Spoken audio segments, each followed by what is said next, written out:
Hello, I'm Susan Elliott, the News and Special Reports Editor for Musical America. Today, we are going to be speaking with Jacques Marquis. Jacques is the president and CEO of the Cliburn and just finished presiding over the International Cliburn Piano Competition in Fort Worth, Texas. There were some issues that came up during this particular event, not least of which was the Russian invasion of Ukraine, which was taking place just as the 72 finalists for the live rounds in March were arriving in Texas. Jacques made the decision to let the Russian contestants participate. There was no question in his mind about that. I wanted to talk to him a little bit about how that decision came down, what was involved in it. I also wanted to talk to him about this last group of final rounds, which ran from June 2nd to the 18th, and how he chose the jury for the finals, what he tells them vis-a-vis the voting process. And then I also wanted to ask him about management for the three Cliburn medalists, each of whom receives 3 years of management from the Cliburn itself.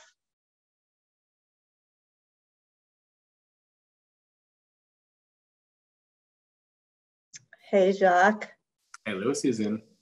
Thank you so much for doing this. I'm sure you're a little bit busy at the moment, yeah? Yes, we're working with the winners now, and which is very exciting. Right, right. Let's start with the basics. How big an organization is the Cliburn? The Cliburn is, we have 18 staff. And actually, during the competition, we have a lot of volunteers, but we don't do only the competition. We have other competitions. As you know, we have a concert series, we have education concerts, we have online activities, we have tours. Then we keep everybody pretty busy. What is your annual budget?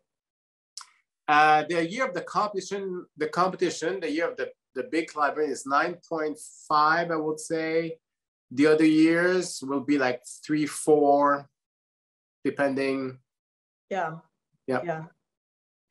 So the three winners, I think I mentioned in my note to you that I had been glued to the computer screen watching the finals. When they get management now, so for the next 3 years? Yes. 3 years, yeah.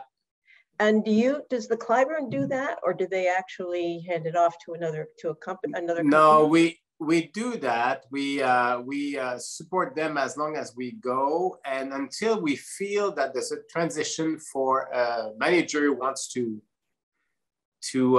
come in. But we facilitate everything from the start, and sometimes we keep them 3 years. Sometimes it's like 1 or 2 years, depending. What do you do in terms of actual management? And I mean, I know your winner is not, for instance, particularly fluent in English and is very young, and clearly will need some kind of guidance. How does that work? We brought a translator that day to be as clear as possible that the focus is on him. He's 18 years old. He needs time. Yeah. We don't need, I told them, we don't need to do fireworks. We want you to shine for a long, long time. Then right. we want this to work with him in order that everything is planned correctly, and he doesn't have to do 80 concerts the first year, because now everybody wants him now, and our job is to protect him. Yeah, good to hear. That's good to hear. Okay, so backing up a little, the jury, you were the contestants were chosen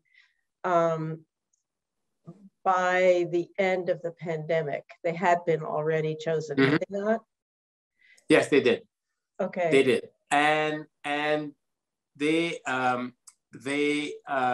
application, we received 388 applications from 51 countries, which is a huge increase considering the last time, like one of the more. And what happened, you still can hear me. What happened is since there's so many people, then instead of having a one jury online of 3, I'm increasing a jury of 5 online to listen to the all 388. And this first jury had to cut by half. Then we cut to 142. Then I brought another jury of 5 who listened to 142 online, and they cut it to 72. And the same jury, 72. When you say online, was the we have videos. We have 40 minutes. The first round was videos. Yeah. And then the next round was streamed. Was still videos. And we cut to 72. And at 72, we brought everybody in March to Fort Worth to do a recital. And they did a recital live. And from this, we choose 30 to come in June. Right. And they played in front of another jury of 10 other people. Then that means we had 20 jury members, 10 for the screening process and 10 for the live here, who listen to the young musicians.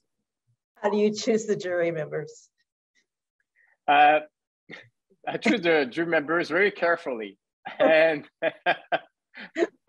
some of them I've been working with in other competitions in Montreal with Vilja Zilberstein, for instance. And most of the time I know personally, and when I don't, I call some people who can tell me about them. That, you know,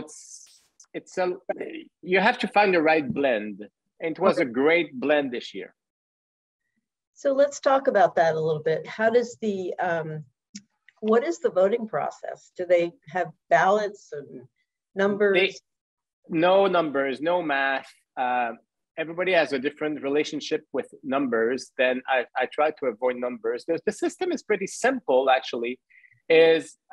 We have 30 candidates the first round, and I will ask of them to choose 18 names. And it's a yes or no. You choose 18 names for the next round. And the question that I ask the jury members is, do you want to listen to this person again on the next round? Yes or no? And on 18, they have to give me 3 maybes. Then 18 names fixed. They cannot give me 14 or cannot give me 21. They have to give me 18. And the maybes are there to untie or break the ties if there is one. And it works pretty well. Then the first round, 30 to 18. The second round, the same process. We had 18 pianists, and I said, give me 12 names and 2 maybes. The third round was, we had 12. I said, give me 6 names and 1 maybe. And we got to the final round. Final round is different because we don't want to rank them. Then I go to the jury members and I say, okay, we're voting for the gold medalist. Give me 1 name.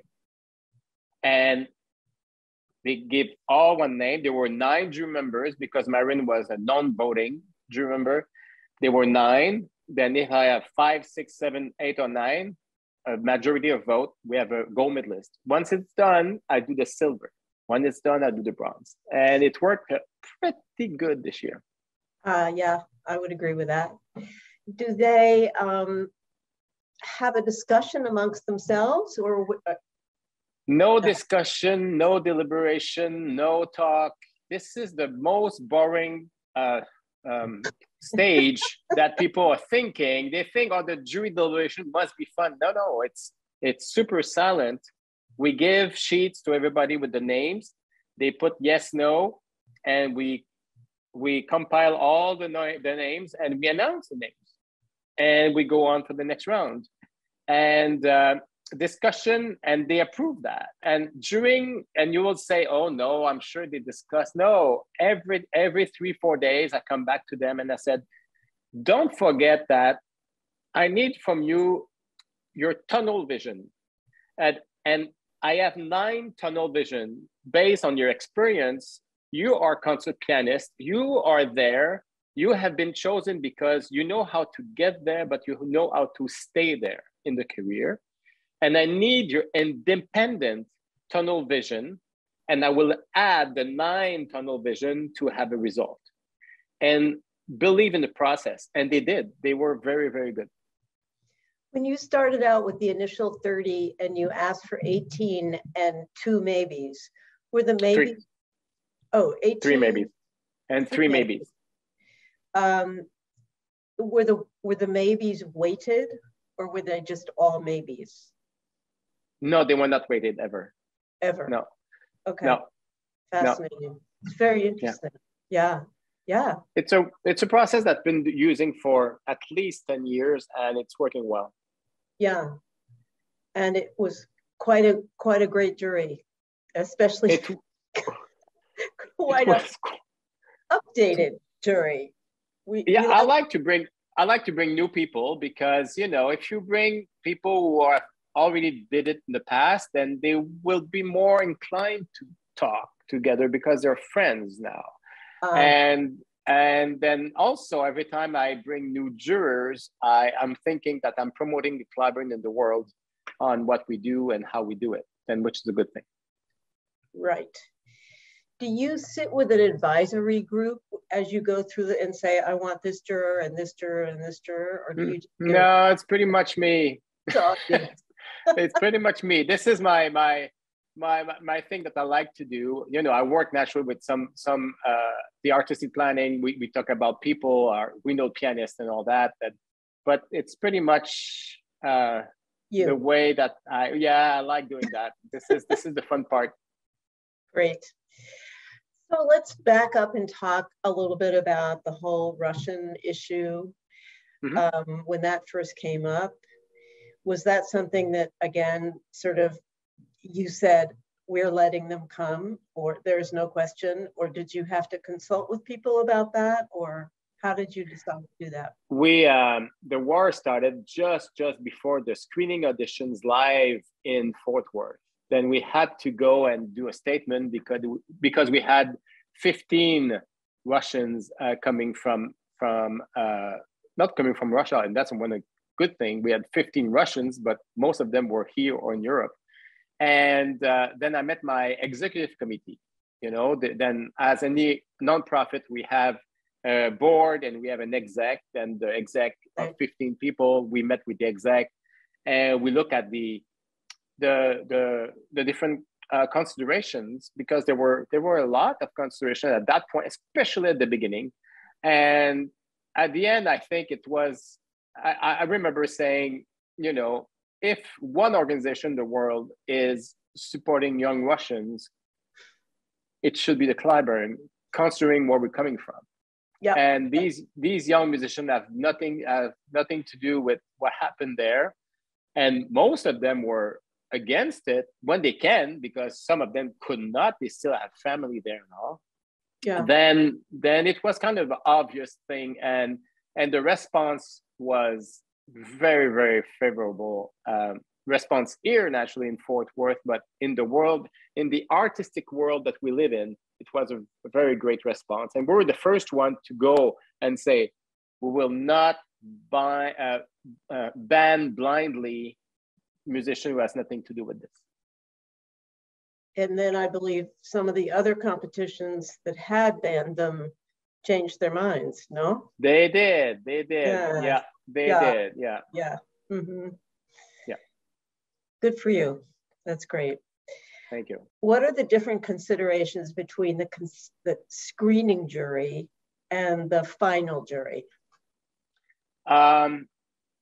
There's no big difference for me, because I want to have pianists first, and I want people who are still playing or still concertizing.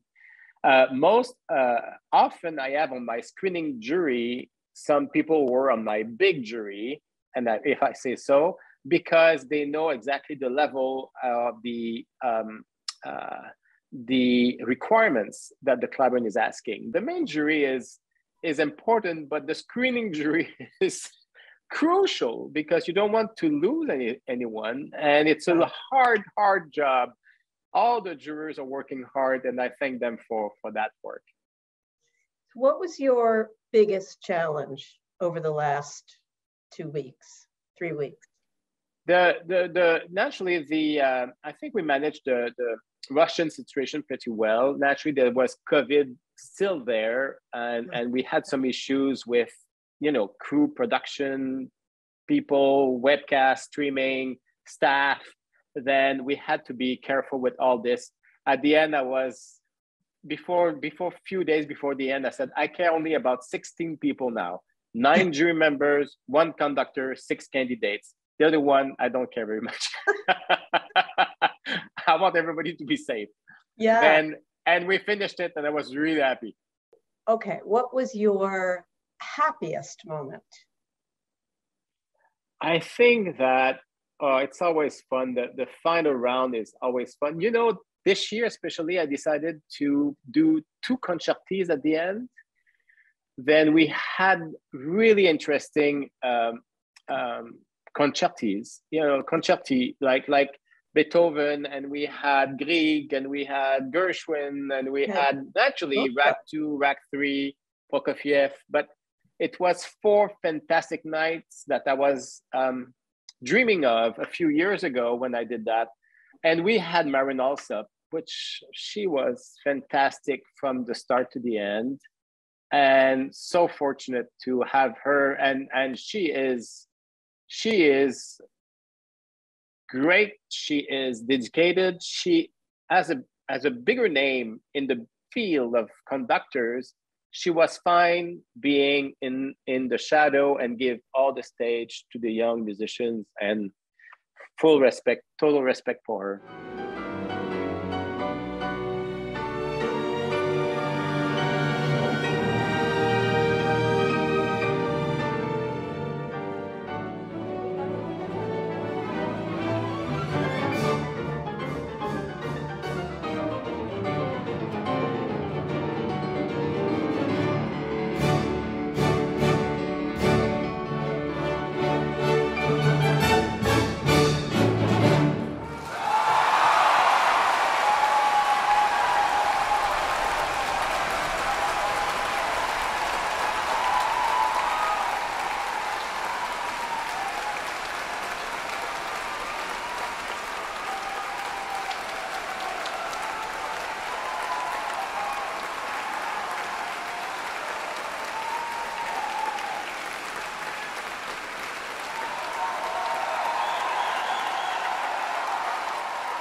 I'm a big fan of competition. I like every part of it. Then, you know.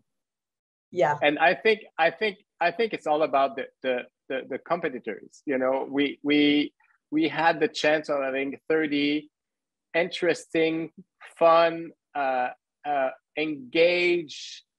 Their craft is beyond what we think all the time. It's improving every year, and I'm so happy to give them a platform, because every one of them, because they participated in the Cliburn, will have a learning experience to this.